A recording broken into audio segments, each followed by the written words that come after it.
Hello, karibu kwenye Swaiba's Talks, ulimwengu wa wanawake. Kama itakuwa ni mara yako ya kwanza katika channel yangu, then karibu sana. Kama itakuwa hujasubscribe, tafadhali naomba subscribe ili uweze kujiunga kwenye kundi letu la Smart Ladies. Hapa tunajifundisha mambo mengi sisi kama wanawake, jinsi ya kujipenda, jinsi ya kujithamini na jinsi ya kujijenga sisi kwa sisi. Yaani kwa lugha nyingine ni women matters. Na siku leo ningependa nizungumzie wale dada zetu walio Gulf.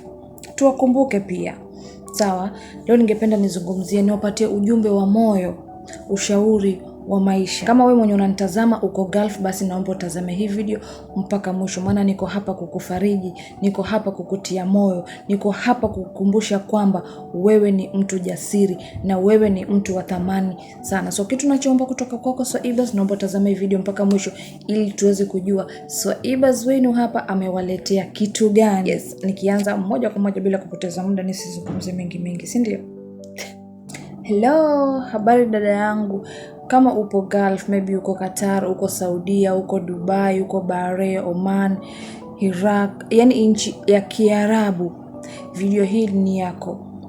Na niko hapa kukwambia kuwa Swaiba anakupenda sana na Swaiba anakujali sana, ndio maana amekuandalia hii video.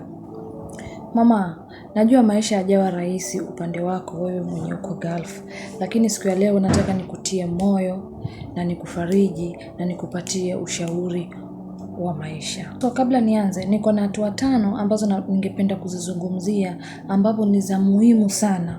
Wewe mwenye uko Gulf unapaswa kuzijua na unapaswa kuzizingatia na unapaswa kujua una deal nazo vipi. Hatua ya kwanza, changamoto za maisha ya Gulf. Swaibas, maisha Gulf sio rahisi. Pengine unafanya kazi nyingi bila kupumzika. Pengine unanyanyaswa. Mara nyingine mshahara wako unachelewa ama unanyimwa kabisa mshahara wako. Na mbaya zaidi, unaishi mbali na familia yako. Hii ni hisia inayoumiza kwa kweli. Kuishi mbali na familia yako na kupitia hizo changamoto zenye unapitia. Unafanya kazi nyingi bila kupumzika. Mara nyingine unanyanyaswa. Mara nyingine mshahara wako unachelewa.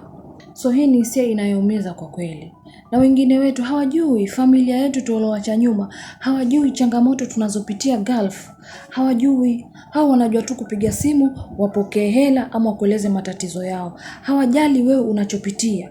Lakini mimi Swaibas niko hapa kukwambia, naelewa unachopitia na najua unachopitia. Just keep pushing. Be strong. Nambari ya 2, ushauri wa kiakili na kihisia. Kwanza kabisa, usijilaumu wewe kwa sababu umetoka Kenya ama umeenda Gulf. Usijilaumu kabisa, maana wewe ni jasiri. Ndio maana ukariziki maisha yako, ukaenda ugaibuni ama ukakuja ugaibuni kwa ajili ya kutafuta maisha bora. Kwa hivyo usijilaumu kabisa, wewe ni jasiri. Usiregret kwa nini nilikuja, usijui. No. Usijilaumu hata dakika moja. Just be proud of yourself, kwa sababu uko kwenye safari ya kutafuta maisha mazuri, uko safari ya kutafuta maisha ya ndoto zako. Kwa hivyo usijilaumu ukasema, ama pengine changamoto unazopitia Gulf ukasema kwa nini mimi nilikuja Gulf, hata afadhali ningelibaki Kenya. No, hiyo akili, ulikuwa uko Kenya lakini ulifikiria ukija Gulf maybe utafikia ile maisha yenye wewe unataka. Na hayo ni maamuzi ya mtu jasiri, hayo ni maamuzi ya mwanamke jasiri. Ndio maana akariziki maisha yake. Mimi naenda nchi yenye sijawahi kwenda, naenda kudili na watu ambayo siwajui, naenda kwa familia ina gani, na naenda kukaa kwa miaka 2 mbali na familia yangu. Huo ni uamuzi wa mtu jasiri. Mtu hivi hawezi, so don't regret it. Lakini mbali na hayo yote, ni muhimu kujilinda kiakili. Jipe muda wa kupumzika, jipe muda wa mapumziko. Tafuta watu wa kuzungumza nao na usiweke stress moyoni. Usiwache stress zikukandamize, usiwache stress zikufanye ujifeel dhaifu. Tafuta mtu wa kuzungumza naye wa kutoa hisia zako. Kama huna mtu wa kuzungumza naye, I'm here for you. Sawa? I'm here for you. Nitakusikiliza na nitakufariji. Niko hapa kwa ajili yako. Nakumbuka, afya yako ya akili ni muhimu zaidi hata kuliko hizo hela unazotafuta ama kuliko hizo hela tunazotafuta. Kwa hivyo afya yako ya akili ni muhimu sana. Zingatia hilo. Ilinde sana afya yako ya akili. Maana kudili na Waarabu sio kazi rahisi. Kudili na familia usiyojua sio kazi rahisi. Kuwa mtumwa kwa miaka 2 sio kazi rahisi. Na pia mbaya zaidi ukiwa uko mbali na familia yako. Kuna homesickness. Mwarabu amekustress huko, amekushautia, amekuninio nini, ukija huku pia family law imekugandama, huku maneno ni mengi, sijui tunataka hivi, tunataka hivi, akili yako itabust. Jipe muda wa kupumzika. Weka simu kando. Jipe break. Nambari ya 3, ushauri wa kifedha. Mshahara unaopata, weka akiba. Hata kama ni kidogo, weka akiba. Andika malengo yako, jifunze kuweka akiba. Eka akiba ya dharura, eka akiba kwa ajili ya biashara, na weka akiba kwa ajili ya maisha yako, kwa ajili ya maisha ya ndoto zako zenye wewe umedhamiria kuishi. Usitume pesa zote nyumbani. Jifunze kuweka akiba. Wewe kuweka akiba ndio ili pesa yako izae ama upate interest, like invest hiyo pesa. Tafuta biashara ndogo ambayo unaweza kuifanya hata ukiwa uko Gulf. Ikiwa kuna mtu mwenye anaweza kukusimamia vizuri biashara yako na wewe ukapata faida ile pesa, na usiweke capital kubwa sana. Pesa kidogo tu, invest kidogo ambapo unajua huku unapokea mshahara na kule pia kuna pesa zingine zinaingia kidogo. Usifanye investment kubwa ikiwa uko nyumbani, ikiwa uko Gulf. Nyumbani weka tu investment ndogo ambapo unajua ukifika unaanzia wapi. Hatua ya 4 ama nambari ya 4. Jitambue na jithamini. Usikubali mtu yoyote kukuvunjia utu wako. Usikubali mtu yoyote kukuvunjia heshima yako, ama mtu kukudharau, ama mtu kukufanya ujifeel wewe ni mtu dhaifu, maisha hujayapatia ndio maana umekuja Gulf. La hasha. Usipatie kabisa chance vitu kama hivyo. Maana wewe ni mrembo mwenye thamani na unastahili kuheshimiwa. Jipende, jithamini, na usiruhusu kazi ikufanye ujione mdogo. Nikisema ujione mdogo, ujione ni kama uwezi. Unajua sometimes unaweza kuwa kwa Mwarabu, unaona the way Mwarabu anaishi, na wewe sasa kwa sababu uko kwa nyumba ya Mwarabu, unajeka kinyonge. Unajiona wewe ni maskini, wewe maisha hukuyapatia, au venye ile lifestyle yao venye wao wanaishi. No, be proud of yourself. Sawa, muonyeshe Mwarabu thamani yako. Muonyeshe Mwarabu kuwa wewe unajitambua. Na sisemi kuwa uact rude kwa nyumba wenyewe ama kuwe rude. No, fanya kilichokupeleka pale, fanya kazi yako iliyokupeleka pale, lakini usishushe thamani yako kwa sababu unatafuta shilingi. Maisha yako ni muhimu sana hata kuliko hiyo pesa unayotafuta. Umeelewa? So set standard. Wewe kama smart ladies, set standard.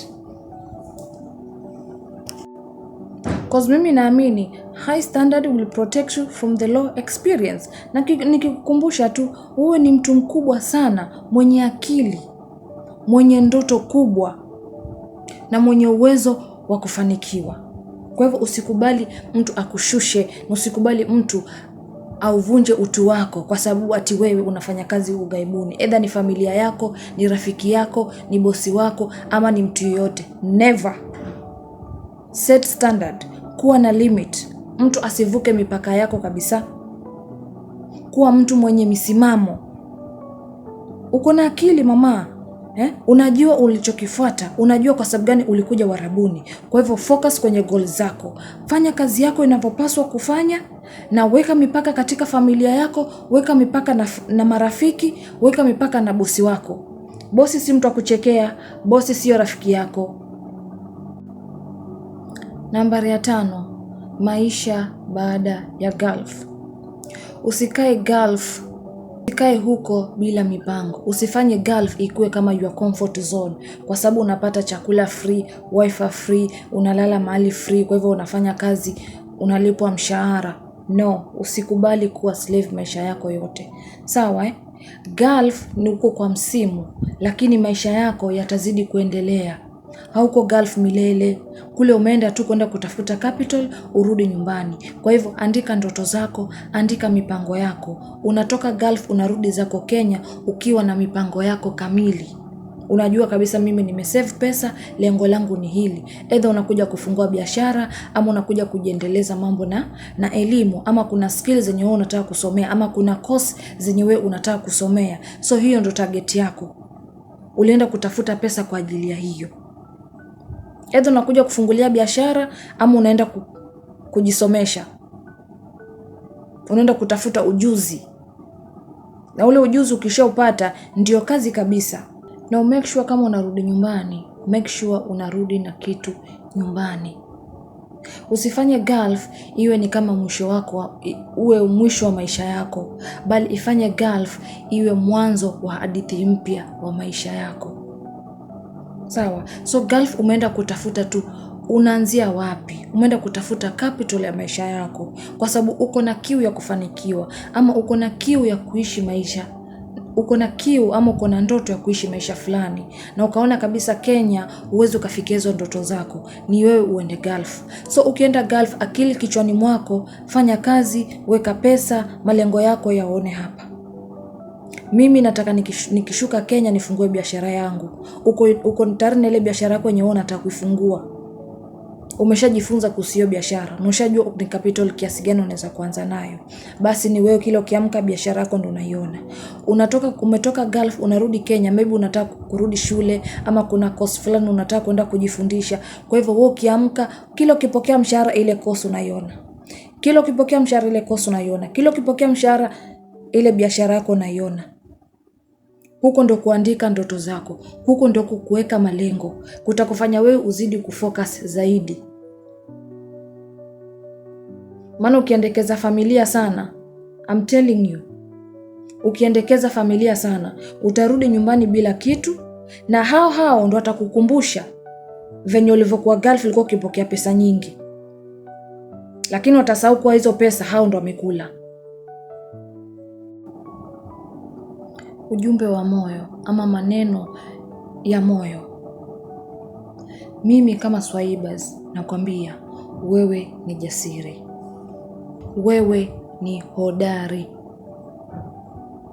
Usikate tamaa. Mungu yupo na wewe. Wapo wengi wanaokupenda hata kama hawajionyeshi. Usikubali kupotea. Simama, pambana, pigania ndoto zako. Baby girl, na kama huna kuzungumza naye, Swaiba niko hapa kwa ajili yako. Nitakusikiliza, nitakufariji, nitakutia moyo, nitakupa ushauri wa kukufanya uzidi kuendelea. Ushauri wa kukufanya usimame tena, uzidi kupambana mpaka ufikie malengo yako. So Swahibaz, asante kwa kuwa nami mwanzo mpaka mwisho. Kama uko na dadako mwenye yuko Gulf, tafadhali naomba mtumie ujumbe huu. Na kama wewe mwenye unanitazama ndio uko Gulf, basi naomba subscribe na usisahau kucomment, niambie uko Gulf pande gani. Niambie changamoto unazopitia ni gani. Na usisahau kushare kwa rafiki yako, kwa mtu yote mwenye unajua mwenye yuko Gulf. Bye.